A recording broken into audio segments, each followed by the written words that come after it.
Can you say don't vote Liberal? Don't vote Liberal? Can you say that? Yeah. Yeah. Pretty much. For some reason, whatever it is, maybe it's narcissism, maybe it's ego, maybe it's being a psychopath. These are all just theories, of course.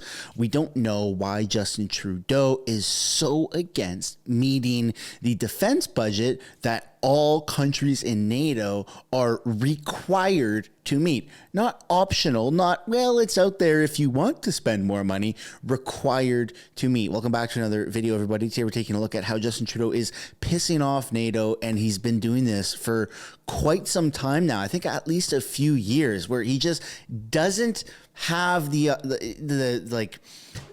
capacity to be able to stick to required goals. You want to be a part of NATO, you want everyone to protect everyone's backs, then you have to meet certain requirements, but Trudeau feels differently, of course. But before we get into it, I want to encourage you to give a like and subscribe if you haven't already. It really helps grow the channel. We've reached the 300,000 subscriber milestone. Now next we have 400,000 subscribers, Canadian subscribers in sight, and that's like 13% of the Canadians population. A lot of people got triggered last time when I said 10%. In the comments I said 17%. Now I'm saying 13%. Some people say 1%, but that's just misinformation. Don't listen to them.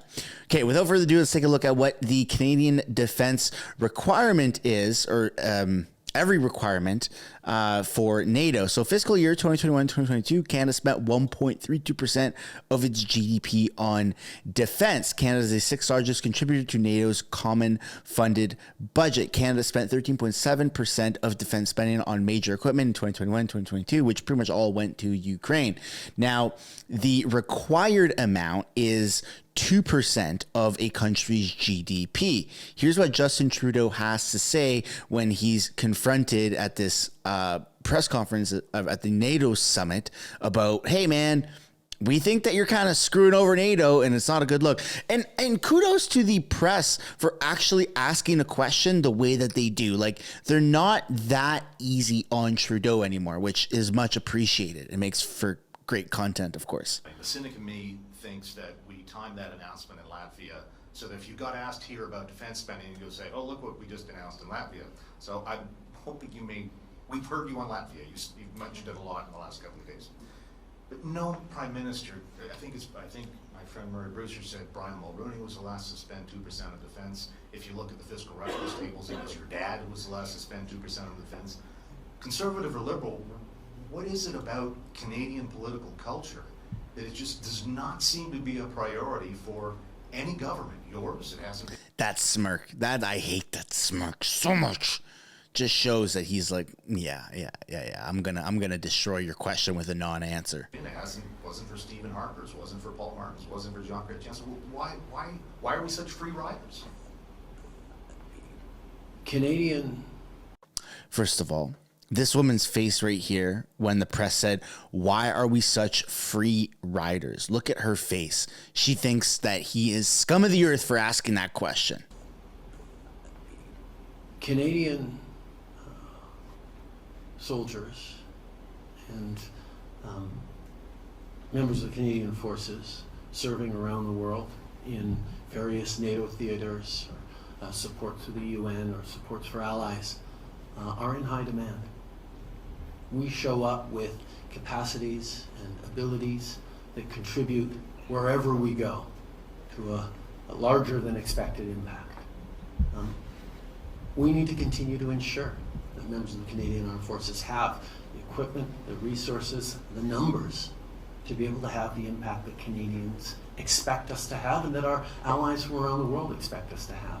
That's why over the past years, from a low of Stephen Harper dipping below the 1% of GDP numbers, we've increased defense spending significantly.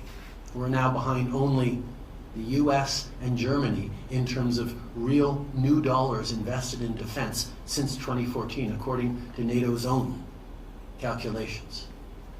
So we have invested significantly, and we will continue to invest even more in defense. The way of evaluating, there's lots of different math that can be applied in different ways. The reality is Canada continues to step up, continues to invest more, and Canadians are there to contribute to the world in meaningful ways and will continue to be as we continue to increase defense spending. What a joke of a human being. Like, he can't even answer a serious question in its entity. Like, he has to give non-answers. Well, we've been the leading country for supporting this illegal invasion of the war in Ukraine. Like, it's easy to be a liberal. You just never actually answer a single question ever. And I hate this so much because this is causing so much global tension within NATO. The other world leaders don't respect Canada. We have a cuck as a prime minister, a cuck who would rather spend Canadian citizens' money funding a war that has nothing to do with us than actually meeting all of our required quotas. That's optional, by the way. We're not required to support Ukraine. They are not a part of NATO, and Ukraine wanting to join NATO right now is causing an immense amount of tension within other countries that are a part of NATO, because a lot of countries are like, well, hold on, they're in the middle of a war. Do we really want to take that on? Because then we're at war directly with Russia. And Trudeau's like, yes. Let's do it. What could go wrong? It's absolutely insane. Here's a bit of an older CBC article that talks a little bit more in depth about our relations with the NATO and defense budget. As the old saying goes, there are some things we must never discuss in polite company. Politics and money usually top the list. If you've ever been to a NATO leaders summit, you know these gatherings are the epitome of polite company, with the exception of Donald Trump. They always need to just rip on Donald Trump. Like, this is Canadian news. What the hell does that have to do with Donald Trump? NATO leaders, at least in public, sometimes go far, far out of their way to avoid criticizing other leaders and nations, especially those who are perceived as not pulling their weight. And the center of that is Justin Trudeau. Canada is viewed as like cheap pests from all other countries. We are like the worst contributors out of all of NATO. It's not because we have the least amount of billions that we're providing to NATO. We have the least percentage of our overall GDP, 1.2 or 1.6%, when it's a required 2% minimum. Almost every country is actually meeting their target goals. We are the worst. We're far behind. We're the fat kid at the back of the pack that's like, wait for me, right? Who's still eating a chocolate bar while running. That's Canada right now because of Cuck Boy. A military alliance looking to present a solid front to an uncertain outside world hates any real or perceived signs of division. There was, however, one cringeworthy moment. This is a CBC article. Wow. One cringeworthy moment at the 2019 NATO Leaders Summit that's worth noting in the context of storm clouds building over this year's planned event in Latvia. A bullish President Trump turned to Prime Minister Trudeau in full view of the cameras after being questioned about the adequacy of Canada's defense spending and asked, so what is your number anyway? Which is probably one of the better ways to just confront Justin Trudeau on his lack of spending for the NATO. What's your number? How much money are you going to do? Like, are you actually wanting to be a part of NATO? I think that there needs to be a little bit more pressure. I know a lot of people that watch these videos don't agree that we should be a part of NATO, don't agree that we should be a part of world alliances, but let's be real. Canada's military isn't very strong. We don't have a lot of people. We don't have a lot of equipment, and our actual country's GDP isn't very high. So having a global alliance with other powerful countries around the world is really important. Now, a lot of strings are attached to just that. It's not just a defense treaty. There's a lot of other things that we don't necessarily will always agree on. But from the defense perspective, yes, absolutely. And I think that we should be having a leader who takes this a little bit more seriously. Trudeau thinks that he's King Turd on Turd Island. And the reality is that that's just not the fact. He is a turd, but he is not the king. Maybe on his own island, but not in reality. But I'd love to know what you guys think about this. Do you think that this is causing a lot of tension with NATO? Do you think that there's a chance that Canada will get kicked out of NATO?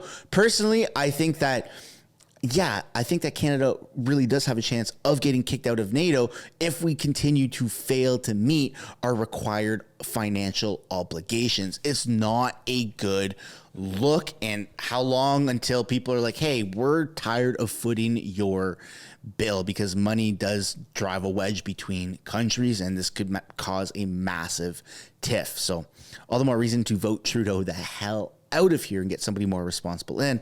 Thanks for watching. Don't forget to give a like and subscribe if you haven't already, and I'll see you in the next one. Thanks so much for making it to the end of the video. If you want to support the channel financially, you can do so by checking out the merch shop linked right up there. Or if you want to do something for free, which is also absolutely acceptable and highly encouraged, you can subscribe right there. If you want to continue watching videos like this, you can do so by clicking or tapping right there to watch the next upcoming video. And if you want to watch a little bit of different content, but also Canadian stuff, you can do so by clicking right up there. That's my second channel, House of Canada, also known as the House of Commons Highlights. Thank you so much for watching. I look forward to seeing you in the next video.